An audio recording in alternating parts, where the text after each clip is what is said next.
Boa noite, amada igreja. Novamente um grande privilégio estar aqui com vocês e podendo compartilhar da palavra de Deus. A gente tem caminhado pela palavra de Deus ali especificamente na terceira carta de João. Para quem não esteve aqui, nós começamos essa série no início de janeiro e hoje vamos finalizar com o grande intuito e o desejo do coração de entender um pouco mais sobre o que é uma igreja de verdade e o que esse entendimento que nasce do coração de Deus tem a ver com essa igreja e com a sua vida e com a minha. É um privilégio de Deus. E por último, para quem ainda não me conhece, eu sou seminarista, eu e a minha esposa, meus 3 filhos, temos caminhado ali no Seminário Palavra da Vida e tendo a oportunidade de servir, aprender e ser aperfeiçoado através dessa igreja, a Igreja Batista no Jardim Imperial. Nós temos buscado entender um pouco sobre o que é uma igreja de verdade, o que a Palavra de Deus diz e, sobretudo, ser desafiados a nos engajarmos com o que Deus quer para a Igreja de Cristo e para o seu corpo, nós. E o que a gente vai fazer tendo um alvo, qual é o alvo que a gente tem que buscar, como desenvolver isso.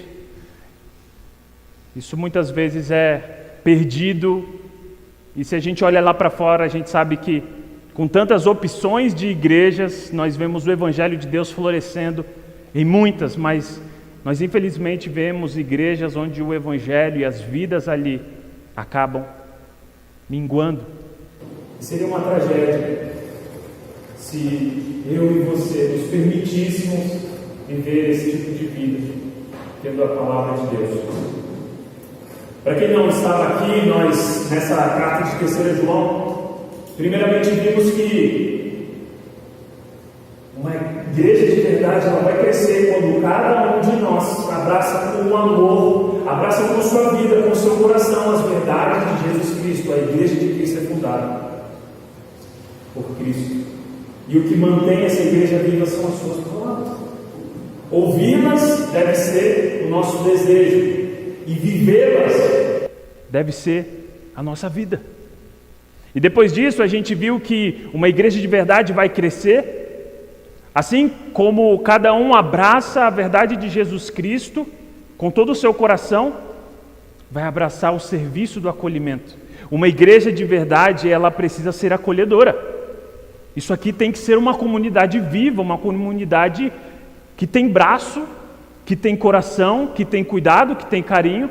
Isso aqui não é um clube, isso aqui não é um social, isso aqui é um corpo vivo, e um corpo vivo tem que acolher novos membros, tem que alcançar o mundo. Nós temos o Evangelho da verdade.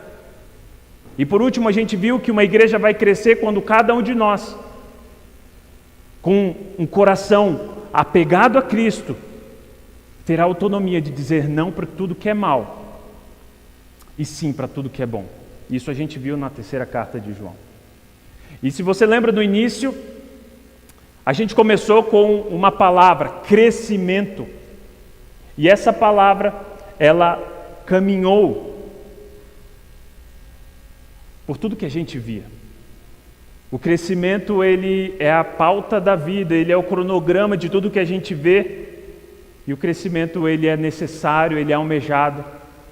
E eu trouxe aqui uma plantinha para trazer a visão clara sobre o que é o crescimento e o desejo. Uma folha caiu aqui, normal. Mas talvez muitos de vocês, principalmente as senhoras, vão ter clara noção de que planta é essa. Essa é a planta conhecida como flor do Natal, ela tem vários nomes, mas ela é muito famosa e muito vendida no Natal. Talvez muitos daqui ainda tenham em casa, assim como eu, uma dessas, né, irmã? E isso aqui é um ser vivo. E o crescimento dele significa uma decoração linda para o nosso Natal. E ela é uma pegadinha, planta ela é fake, né? Porque chamam de flor, porque as suas pétalas em alguns momentos elas se juntam de tal forma que parece uma flor de rosa. Mas eu trago ela aqui especificamente porque o crescimento das plantas são importantes e elas representam muito da vida. E é legal que a gente vê Jesus usando essa visão da videira verdadeira que cresce, que tem ramos, a igreja. E essa planta específica, ela não só está ornamentando a minha casa, mas como eu descobri que ela está lá no quintal de casa também. Só que a do quintal de casa, nessa casa alugada, ela está bem maior. E para muitos que não sabem, essa planta, ela pode crescer bastante, para cerca de 3 metros.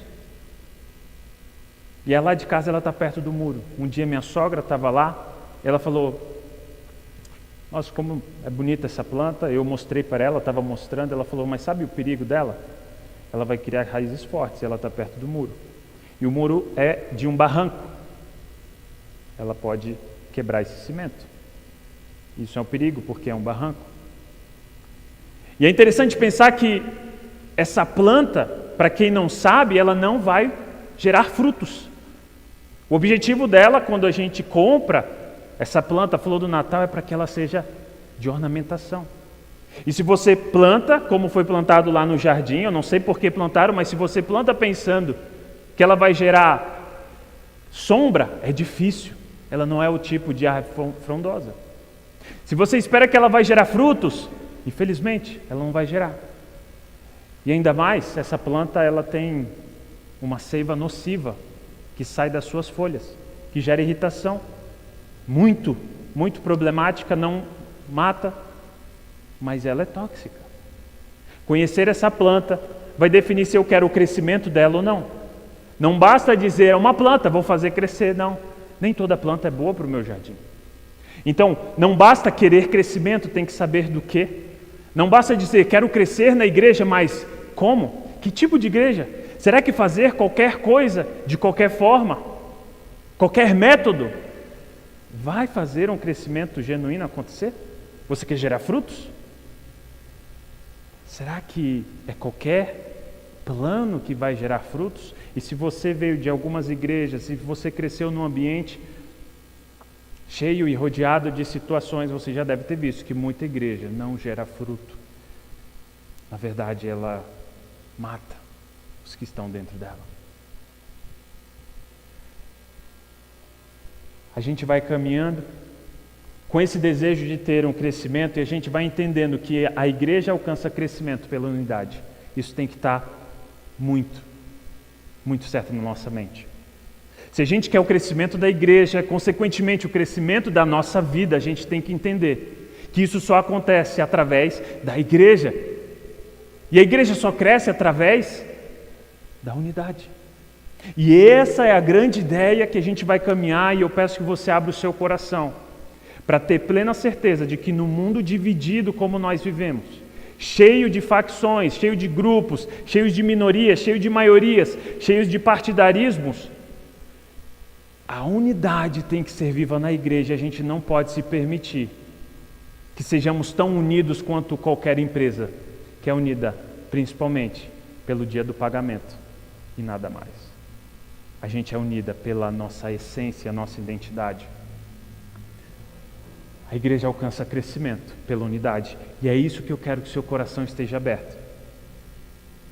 É isso que eu quero que o seu coração, e eu peço e eu chamo você a trazer humildade, um espírito de mansidão e de desejo de crescimento, olhando para essa palavra, unidade, como uma palavra que flui do coração de Cristo.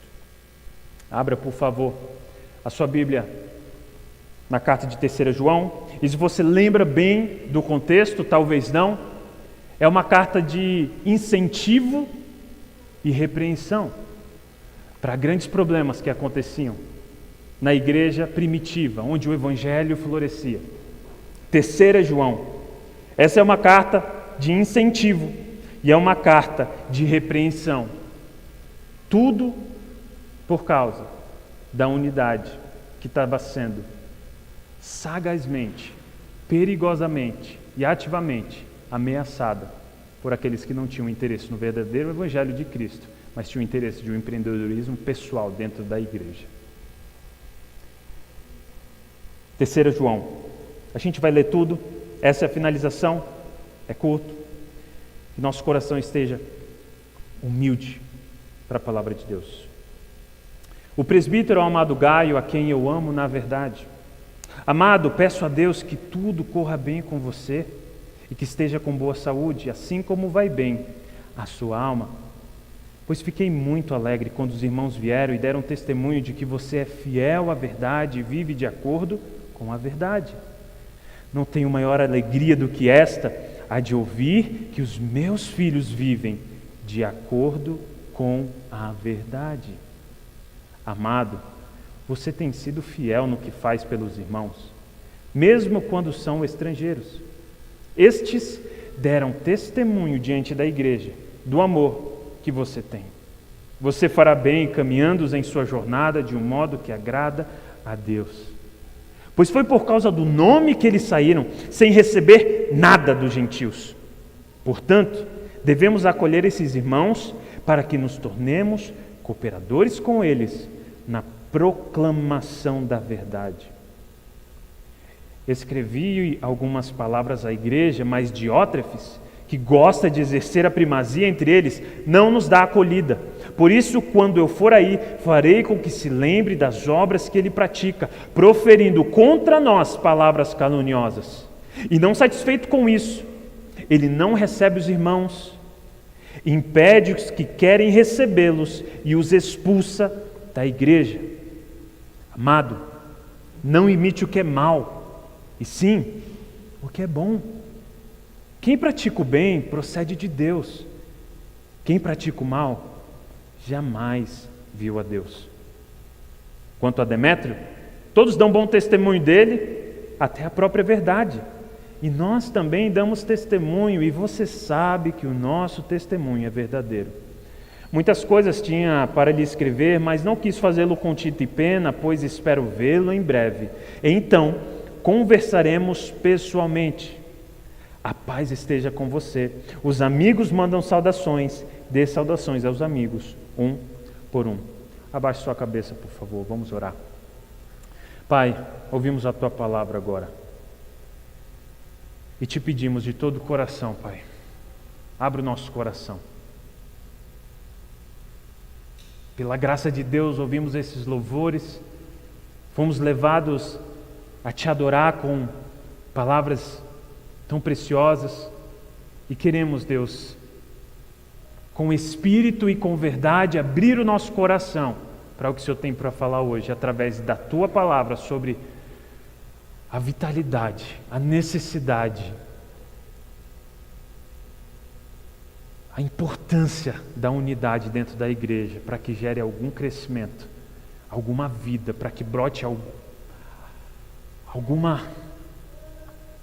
resultado, Deus.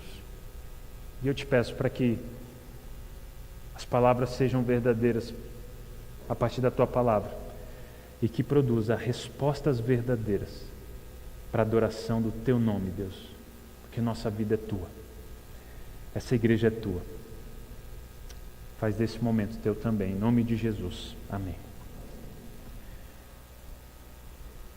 3 elementos da unidade que garante o crescimento da igreja. A gente caminhou nessa exposição, a gente acabou de ler a carta.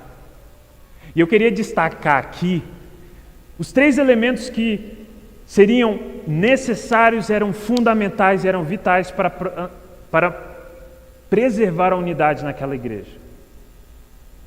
E pelo contexto dela, que é importante a gente entender, a unidade era super importante. Era vital que a igreja permanecesse unida. A igreja era embrionária.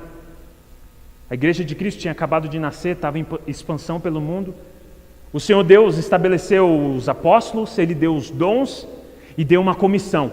Vão pelo mundo e preguem o Evangelho. Muitos fizeram isso.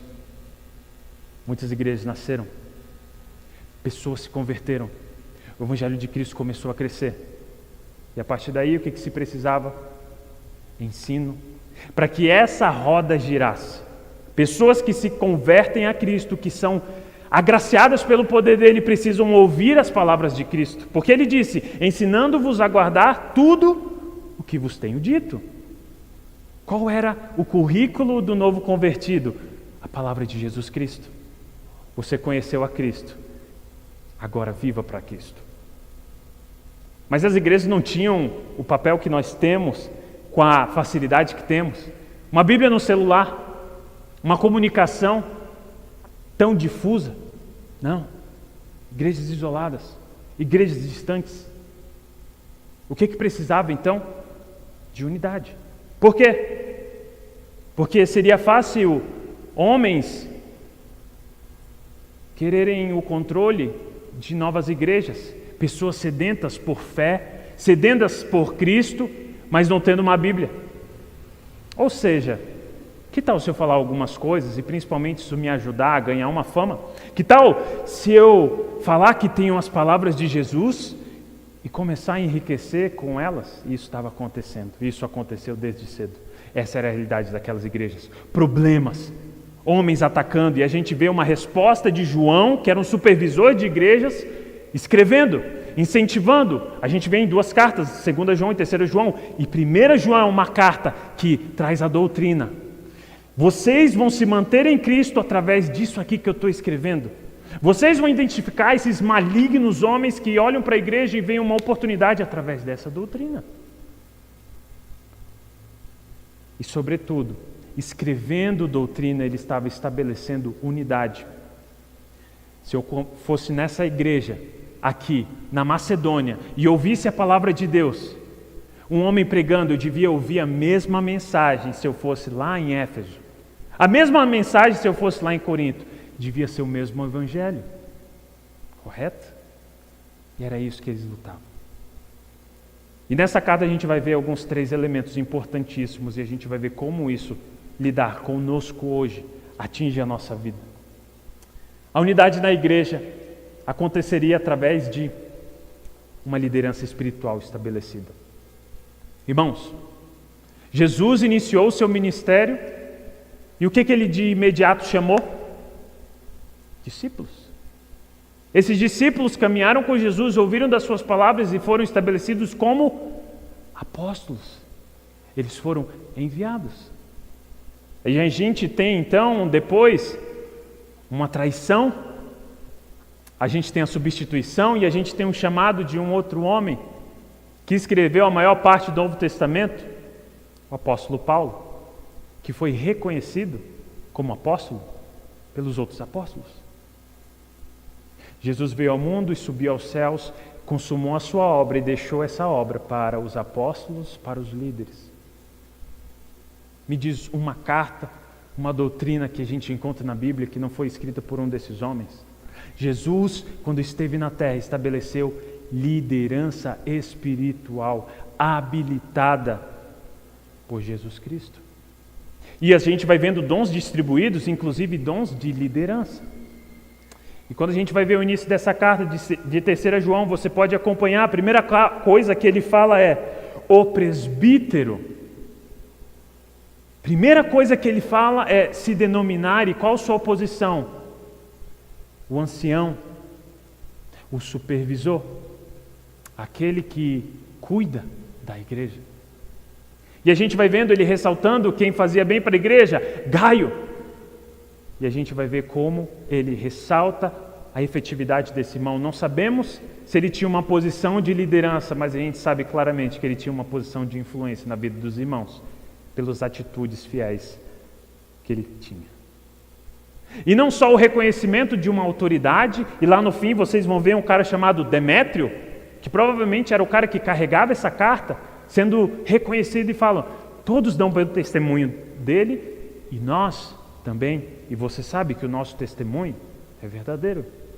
Reconhecimento de liderança, e inclusive de quem não é da liderança. E quem é esse cara? Nessa carta, Diótrefes. Reconhecimento de quem não deve estar agindo, ensinando, supervisionando a igreja, de quem não tem uma autoridade espiritual, por mais que lute por uma autoridade terrena. Diótrefes, com todas as forças, tentava dominar sobre a igreja. Mas o apóstolo João deixa bem claro, ele não deve ser seguido. O mal não deve ser imitado. E esse cara faz mal. Vocês conseguem perceber como a unidade é importante? Porque o líder, ele dá o compasso. O líder, ele é responsável por assumir a responsabilidade de fazer o planejamento, de supervisionar a continuidade desse planejamento. E é aquele que presta conta sobre os resultados. Você imagina, se olhando os anos passando aqui na IBAGE, e as coisas acontecendo, problemas, escândalos, pecados dentro da igreja, coisas que nem vale a pena citar, que acontecem em muitos ambientes de igreja. E de repente, chega alguns irmãos ou algum pastor de um caráter realmente íntegro e perguntasse para os presbíteros dessa igreja, que hoje são o José Hilário, o Rafael e o Gil, perguntasse: o que está acontecendo? Por que tem tanta gente se divorciando nessa igreja? Meu irmão, por que tem tanto escândalo? A gente vai por outros ambientes, sempre que chega alguém que diz que veio da tua igreja é uma pessoa quebrada. Cara, por que não dá para ver frutos na vida das pessoas? E de repente eles dissessem: isso não é problema meu. Rapaz, me tira dessa. Eu só estou ali para entregar a palavra. Eu só estou cumprindo o papel. Tá, mas você não é um líder, presbítero? Mas eu acho que nenhum de nós assumiria que existe liderança aí. E nenhum de nós conseguiria cair em alguma fala que ele dissesse: não ponha a culpa sobre nós. A gente sabe, a liderança, ela é responsável em uma grande medida sobre o progresso. Cada um toma a sua decisão. Mas não tem como a gente buscar satisfação sobre um problema de um grande projeto e não procurar o líder de imediato. Da mesma forma que os líderes, eles são grandes responsáveis pelos problemas, eles são os grandes responsáveis também pelas soluções. Líderes não são redentores, mas eles são, sobretudo, pecadores que devem liderar o processo de abraçar o Evangelho, abraçar as verdades de Cristo e trabalhar por isso. O líder não vai redimir a igreja, ele vai conduzir a igreja à redenção.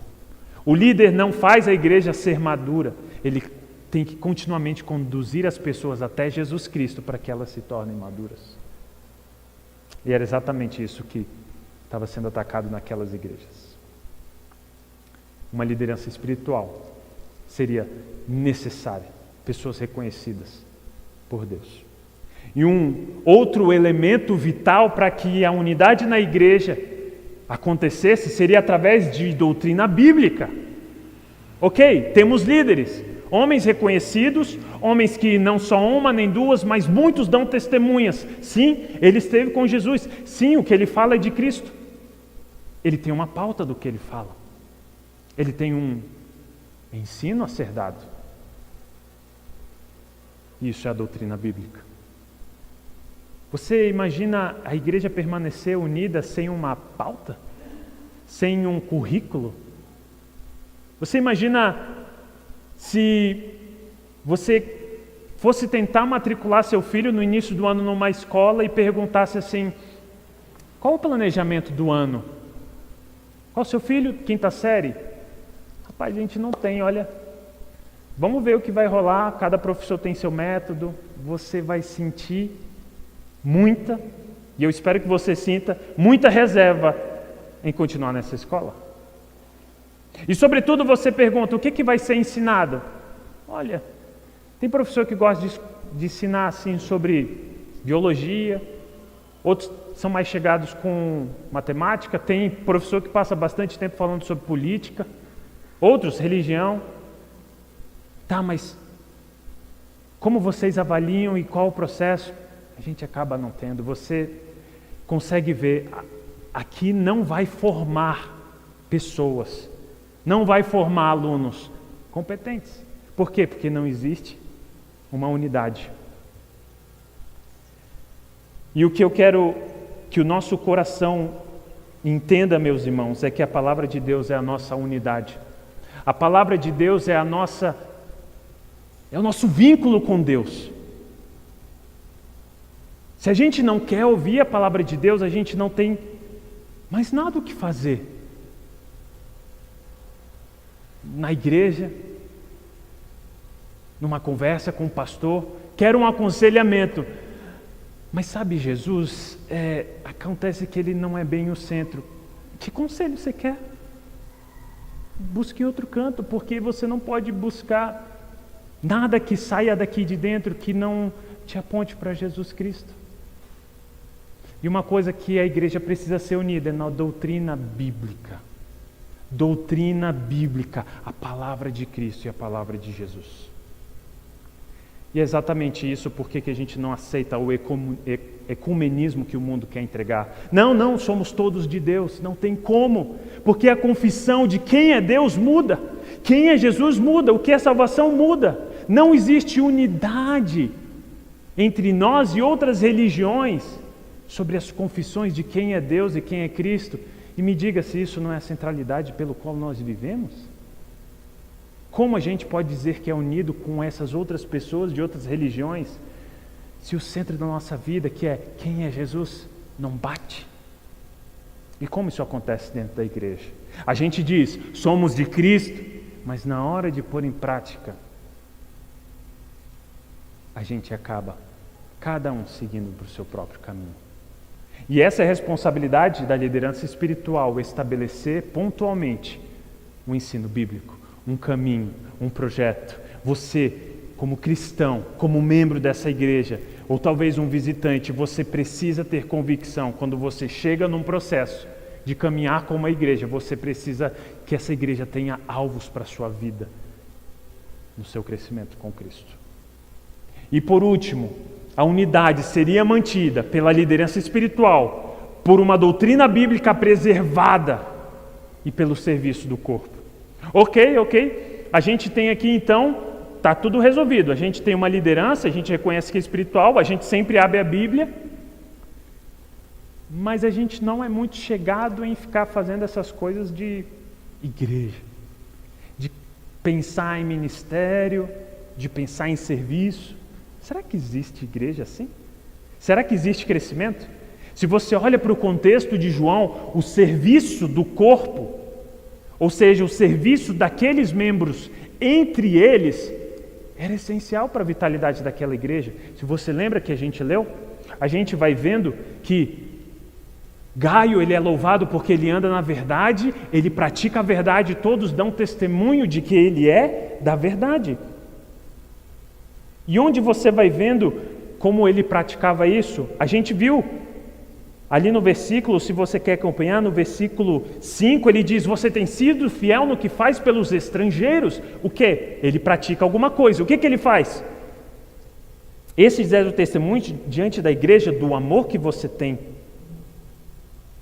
O que ele exercia ali? O acolhimento. Por quê? Porque eles saíram, isso está no versículo 7 ao 8, eles saíram para evangelizar. Eles eram ministros do mesmo evangelho que ele vivia, e eles precisavam de acolhimento. Ele exercia o ministério de abrir a sua casa e falar, o senhor precisa ser servido, nós vamos servir. A nossa igreja vai providenciar meios de vocês que estão em passagem, de vocês que estão saindo aqui do sul do Brasil, parando aqui em São Paulo e precisam ir lá para os índios, precisam ir lá para a Europa. Ok, a gente vai servir você. Você saiu sem dinheiro? Olha suas roupas como estão rasgadas. Deixa eu te dar uns materiais para você se desenvolver. Deixa eu te dar um afeto, um carinho. Eles serviam. Irmãos, o Evangelho de Cristo, desse Cristo que disse, ide por todo mundo, era prático. Ele falou isso não para as pessoas ficarem, ide por todo mundo. Vamos ver se meu emprego transferir, quem sabe, né? Não, naquele momento, o coração de muitos foi chamado e eles saíram pelo mundo. E é só por causa dessa atitude, desse movimento que a gente é aqui, em São Paulo, tão longe de onde o Evangelho de Cristo foi anunciado pela primeira vez, na terra, ali, no Oriente, que muitos de nós nem sabem com precisão onde fica no mapa, veio de lá, está aqui e é vivo em nossas vidas. Por quê? Porque homens e mulheres abraçaram o chamado de Cristo. E não só eles, mas aqueles que os serviram. Hoje a gente, de uma forma mais fácil, a gente abre a nossa carteira e se compromete a ajudar mensalmente o missionário. Eu sou um desses que está no seminário e pessoas pontualmente, fielmente a Deus, depositam para que nós paguemos as nossas dívidas, os nossos mantimentos, os nossos planos. Antigamente não existia conta bancária, o melhor serviço que eles podiam dar era reconhecer eles e servir, abrir sua casa, dar um banquete, dar um quarto para dormir, dar uma roupa nova, uma roupa quente. O Evangelho de Cristo não poderia ter avançado se irmãos não falassem: nós somos participantes dele, vamos servir. E eu acho que isso já dá para entender como é a prática, trazendo a nossa mente, levando a nossa mente lá para trás, num tempo de a beleza do Evangelho nascendo e os problemas também, como a unidade da igreja foi preservada pela liderança espiritual que falava: não, nós não vamos aceitar outra coisa senão Cristo. Nós não vamos aceitar outra doutrina e nós não vamos pregar outra doutrina. E eles decidiram que essa doutrina era Cristo. E a igreja, ouvindo dessa doutrina, decidiu servir, decidiu se movimentar. Isso vai levando a gente para um caminho de aplicação para o nosso coração. Isso garantiu o crescimento. E se garantiu o crescimento lá, será que garante o crescimento aqui? Você quer crescimento para a sua vida?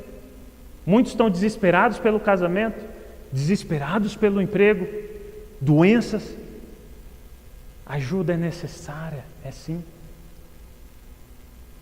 Muitos estão com a vida muito boa, mas até quando? Crescimento é necessário. Mas como isso vai acontecer para você, para mim aqui agora? Irmãos, eu convido você a colocar o seu coração diante disso. No próximo slide a gente vai vendo que em Efésios 4, um dos textos que para mim falam dessa necessidade, abra por favor, da liderança, de um currículo e de uma prática para preservar a vitalidade da igreja. E eu clamo que você leia como se você estivesse lendo para você mesmo, o que muitos de nós não fazemos. Efésios 4, de 1 a 16. Paulo, naquela igreja, tanto quanto eu estou fazendo aqui, ele estava escrevendo uma mensagem para uma igreja específica, para um povo específico chamado os Éfesos. E ele tinha objetivos e alvos. Me diga se isso não é para ser o nosso também. Olha só isso. Por isso, eu, o prisioneiro do Senhor, peço que vocês vivam de maneira digna da vocação a que foram chamados, com toda a humildade e mansidão, com longanimidade, suportando uns aos outros, fazendo tudo para preservar a unidade do Espírito no vínculo da paz. Há somente um corpo e um só Espírito, como também é uma só esperança para a qual vocês foram chamados. Olha a repetição do um, olha a repetição de unidade dessa ideia, como é real. Há um só Senhor, uma só fé, um só batismo, um só Deus e Pai de todos, o qual é sobre todos, age por meio de todos e está em todos os que estão vinculados a essa uma só fé. E no 7 ele diz: e a graça foi concedida a cada um de nós segundo a medida do dom de Cristo. Por isso diz: quando ele subiu às alturas, levou cativo o cativeiro e concedeu dons aos homens. Ora, o que quer dizer ele subiu, senão que também havia descido até as regiões inferiores da terra? Aquele que desceu é também o mesmo que subiu acima de todos os céus para encher todas as coisas. Amém? E agora no 11, olha para isso. E ele mesmo concedeu, lembra da liderança espiritual que a gente acabou de ver? Uns para apóstolos, outros para profetas, outros para evangelistas e outros para pastores e mestres. Olha só dom destinado à liderança da igreja, a conduzir a igreja, a preservar a igreja, com vistas ao aperfeiçoamento dos santos para o desempenho do seu serviço, para a edificação do corpo de Cristo, até que todos cheguemos à unidade da fé e do pleno conhecimento do Filho de Deus, ao estado de pessoa madura, à medida da estatura da plenitude de Cristo. Para que não sejamos como crianças arrastados pelas ondas e levados de um lado para o outro, por qualquer vento de doutrina, pela artimanha das pessoas, pela astúcia dos que induzem ao erro, mas, seguindo a verdade em amor, cresçamos em tudo naquele que é a cabeça, Cristo, de quem todo o corpo, bem ajustado, é consolidado pelo auxílio de todas as juntas, segundo a justa cooperação de cada parte. Efetua o seu próprio crescimento para edificação de si mesmo em amor. Que beleza de texto! Uma exaltação da obra de Cristo, muita teologia sobre quem nós somos e sobre o que nós devemos fazer. E eu chamo você, a sua atenção para Efésios 4, de 11 a 12, eu quero o seu foco aqui. Porque isso é totalmente sobre você agora, sobre nós. De tudo que ele falou, eu queria que a gente trouxesse para essa ideia de unidade e crescimento.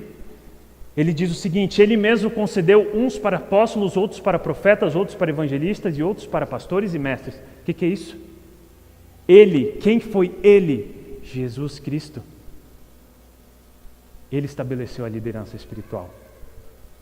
É Jesus Cristo que estabelece a liderança espiritual da igreja. E pode você começar a pensar: essa igreja possui uma liderança espiritual? Ou é uma liderança que foi tomada à força, como Diótrefes estava tentando? Se você reconhece uma liderança espiritual, saiba que ela foi colocada por Ele, Jesus Cristo, o cabeça da igreja. E em seguida, a gente vai vendo, pode voltar, qual é o objetivo deles terem sido colocados? Para quê? Para existir? Para serem exaltados? Para virarem troféus na igreja? Não! Com vistas, com objetivo ao aperfeiçoamento dos santos.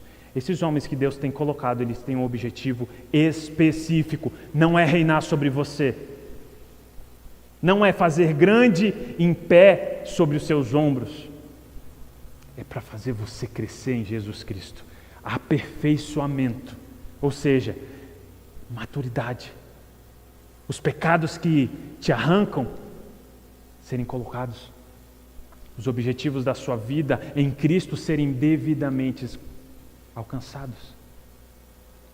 E a gente vai vendo que o aperfeiçoamento, ele tem o objetivo de desempenho, ou seja, você e eu, aperfeiçoados em Jesus Cristo, temos então a capacidade de desempenhar nosso serviço. Você entende isso? Nós somos chamados para servir. Como? Sendo aperfeiçoados. Como? Sendo treinados, mantidos, liderados. E por último, para que você serve para a edificação do corpo? Está vendo essa cascata?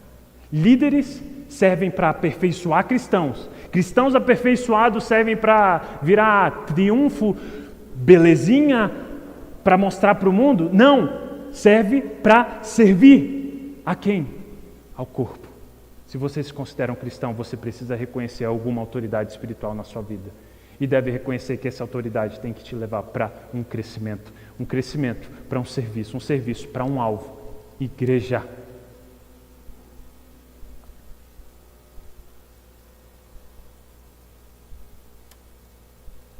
E aí a gente começa a sentir a lapada na nossa costa. Eu sou estagiário, eu sou um pregador em formação, alguém que busca edificar a igreja de Cristo. E estou nessa igreja e eu estou vendo o movimento de Deus aqui para gerar essa maturidade.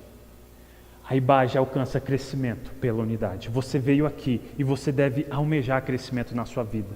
Mas você veio para um lugar chamado igreja, e essa é uma igreja local. Então você não pode ter crescimento em si sem ter crescimento no corpo. Não existe um projeto pessoal da sua vida sem que esse projeto tenha que caminhar para o corpo. Existe um objetivo aqui dentro. Você quer crescimento, isso vai ser pela unidade. Como? E esse é o fim, esse é o momento onde o nosso coração para e decide. Liderança espiritual, doutrina bíblica e serviço do corpo. Irmãos, a igreja, e eu tenho caminhado aqui, eu reconheço homens com autoridade espiritual dada por Deus. Eu sei que a maioria daqui reconhece. Mas reconhecer a autoridade espiritual não significa falar: boa noite, pastor. Quem é o pastor da sua igreja? Aquele lá. Quem é o presbítero? Aquele lá. O reconhecimento da autoridade, como a gente acabou de ver em Efésios, é reconhecer que ele tem uma responsabilidade sobre a sua vida, para o seu crescimento. A igreja tem estabelecido planos, mudanças. Irmãos, eu estou falando que a palavra tem trazido. Eu passei de muitas igrejas. Essa não é uma pregação encomendada, senão pelo Espírito Santo. Muitos estão vendo o que Deus tem feito aqui, na IBAGE, nesse local. E têm só reconhecido a liderança espiritual com as suas próprias palavras, mas não com seu coração. Os líderes têm planejado coisas e buscado a maturidade. E você fala: é o meu pastor. Mas você não se permite ser liderado pelo Espírito Santo através da vida desses homens. Você precisa tomar uma decisão. Sabe por quê? Porque quem não ajunta, espalha. Jesus disse isso. Sem unidade não há crescimento. Sem unidade, você unido a uma igreja, não há nem crescimento na sua própria vida. Porque Jesus estabeleceu líderes íntegros, humildes e bíblicos. Se você os reconhece, o que você está esperando?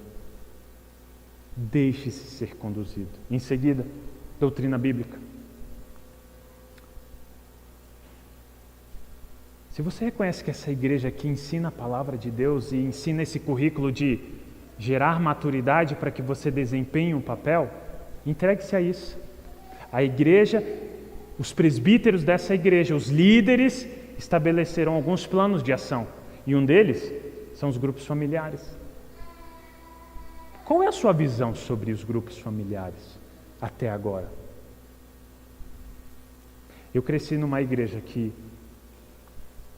era muito diferente o contexto. Depois eu fui para outra, que tinha um contexto de destruição, de muita diferença. Depois eu fui para outra, nas viagens que eu fiz pelo Brasil. E eu tenho uma plena certeza, irmãos, quando irmãos se reúnem em casa, falar que a igreja é uma família se torna um pouco mais verdadeiro do que a gente geralmente fala, quando a gente se conhece. Se você reconhece uma liderança espiritual sobre sua vida nessa igreja, e você olha os grupos pequenos e acha que é só uma aventura, eu convido o irmão a baixar o seu coração, a humildade de deixar-se ser liderado. E, sobretudo, para se engajar com a unidade da igreja. E, por último, o serviço do corpo. Há um objetivo de servir aqui? Você conhece o nome das pessoas aqui? Você tem interesse de conhecer o nome das pessoas aqui? É difícil não ter interesse em pessoas e mesmo assim dizer que você é um servo. Porque servo serve a pessoas. Jesus era o servo perfeito e perfeitamente serviu aos homens. Um dos planos que a igreja tem dado para que você, como a gente viu, desempenhe seu papel e sua maturidade e assim possa servir ao corpo, ali em Efésios 4, é através do discipulado. E também o grupo de discipulado, que é as reuniões que se encontram. Ali você ouve orações, ali você ouve os problemas específicos, ali você pode orar. Ali você sai do campo confortável de ser só mais um, numa celebração importantíssima como essa, e começa a descobrir que do seu lado existem seres humanos precisando de amor, de cuidado, de serviço. Esse é meu convite para vocês. Abracem a liderança espiritual que Deus estabeleceu. O plano de ensino que a igreja tem lhe dado e o serviço. Baixe sua cabeça, por favor. Deus, o Senhor tem falado conosco através da sua palavra. E o Senhor nos conduz a uma ação, uma reação. O teu Espírito fala, nós precisamos ouvir. O teu coração se abre, as tuas verdades são derramadas e a gente precisa reagir. E a reação do nosso coração deve ser adoração, Deus. E eu te peço para cada irmão aqui, Deus, que ouviu essa palavra e se reconheceu que vem do alto, que possa fazer essa mensagem do alto, ser viva nessa terra. Ajuda-nos, Deus, a sermos uma igreja bíblica e sem uma vontade de perfeccionismo, mas uma vontade de honestidade. E essa igreja que eu digo igreja Ibage, aqui e agora, nesse momento, nesse encontro. Só haverá crescimento se houver unidade. Por favor, Deus, que cada irmão esteja buscando lutar pela unidade. Por favor, Deus, que o coração de cada irmão seja lutar por algo maior do que seus sonhos, seus planos, mas algo que edifica o corpo, que cumpre o plano e o propósito da sua vida. Agradecidos, Deus, porque o Senhor é bom e o Senhor nunca traz uma repreensão que não seja carregada de amor. E como o Senhor aprecia as nossas disposições de recomeçar. O Senhor é um Deus que aprecia os nossos recomeços. Que cada irmão aqui tenha certeza de que olhando para Ti, com disposição, honestidade, um coração contrito, o Senhor não rejeitará, porque Tu és bom. Em nome de Jesus.